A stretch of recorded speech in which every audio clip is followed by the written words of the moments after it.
s'il te plaît, vécu et mis en pratique par nous.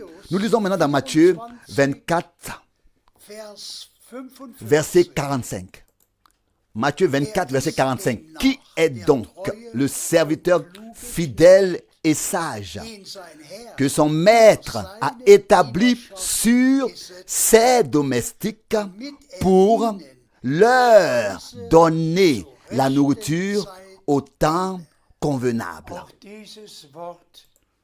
Pour donner aux domestiques la nourriture au temps convenable. Nous devons également prendre cette parole à cœur. Dieu a vraiment fait grâce et envoyé son prophète comme il l'a promis dans l'Ancien Testament et confirmé dans le Nouveau, qu'il enverrait un prophète comme Élie pour remettre toutes choses en place, pour rétablir toutes choses. Et pour cela, nous sommes reconnaissants à Dieu de tout notre cœur et de toute notre âme. S'il te plaît. Nous lisons maintenant dans le prophète Joël, le chapitre 2, au verset 26. Joël 2, 26. Alors vous mangerez à satiété, vous serez rassasiés et vous louerez le nom de l'Éternel votre Dieu, qui s'est montré merveilleux pour vous. Amen. Puis vous mangerez à satiété. À satiété. Vous voyez, Dieu a pourvu à la nourriture, à la parole révélée. Je ne veux pas entrer dans les détails, mais nous vivons effectivement dans les derniers moments qui bibliquement s'accomplissent sous nos yeux. Et nous pouvons toujours nous exclamer, aujourd'hui, cette écriture est accomplie sous nos yeux. Aujourd'hui, il ne s'agit plus de ce que Dieu a fait au temps d'Abraham, au temps de Moïse, dans l'Ancien Testament, ni même de ce que Dieu a fait au début de l'Église du Nouveau Testament. Nous en sommes reconnaissants. Nous avons ici les témoins qui nous ont laissé tout ce que Dieu a fait.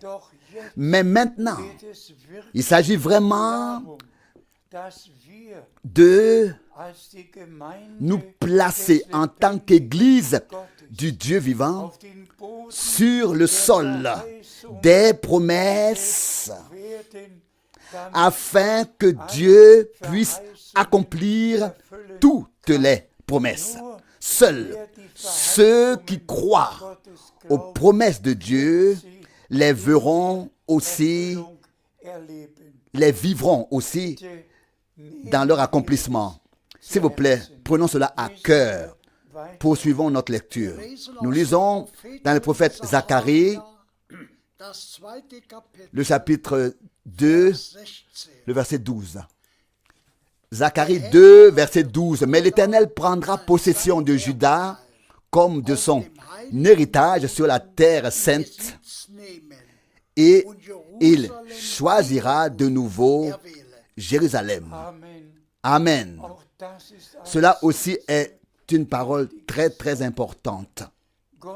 Dieu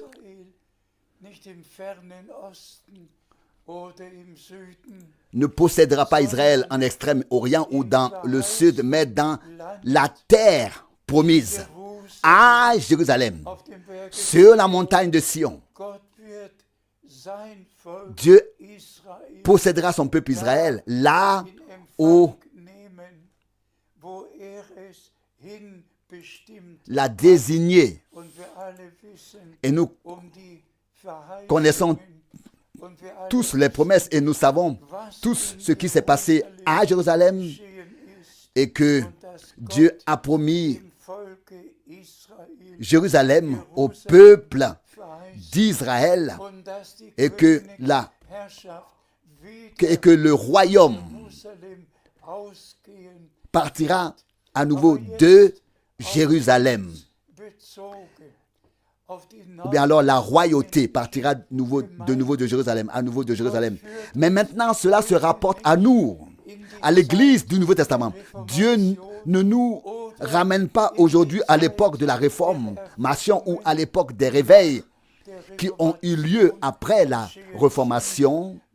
Dieu nous ramène aujourd'hui sur le sol saint, sur la terre sainte, sur les enseignements qui sont sortis de Jérusalem. Car c'est ainsi qu'il est écrit, la parole de l'Éternel sortira de Jérusalem et l'instruction, l'enseignement de la montagne de Sion. Isaïe 2, verset 3. Michée 4, verset 2. Nous devons revenir en tant qu'Église du Dieu vivant, revenir absolument, revenir à la parole qui a été annoncée déjà autrefois à Jérusalem, qui a été prêchée autrefois à Jérusalem, quand, là et où l'Église a été fondée. Et c'est pour cela que Dieu a pu utiliser Frère Branham quand et où l'Église a été fondée. Donc. Et c'est pour cela que Dieu a pu utiliser Frère Branham pour nous ramener à tous les enseignements des apôtres et des prophètes et pour ramener le peuple de Dieu en le faisant sortir de tout égarement et de toute confusion dans la terre de la promesse, dans la parole de la promesse. Et nous sommes des enfants de la promesse et nous croyons que Dieu est maintenant vraiment, comme Frère Branham l'a aussi dit plusieurs fois, maintenant le Seigneur appelle l'épouse hors de l'Église. Il appelle l'épouse à sortir de l'Église. Les 7 lettres d'envoi dans l'Apocalypse sont toujours adressées à l'Église, Mais la promesse a toujours été donnée aux vainqueurs. Et maintenant, le Seigneur appelle l'épouse qui apparaîtra devant lui en tant que vainqueur, troupeau des vainqueurs. Et c'est ce qui compte maintenant, que nous fassions vraiment le dernier pas avant le retour de Jésus-Christ et que nous revenions maintenant à Dieu en toutes choses, à sa parole en toutes choses, à Jérusalem et au modèle, et que nous respections ce qui a été enseigné au commencement à Jérusalem, que ce soit sur la divinité, le baptême, le souper, tout cela, nous devons revenir dans toutes ces choses aussi à la proclamation biblique pour la gloire de Dieu et l'édification de l'Église épouse de Jésus-Christ.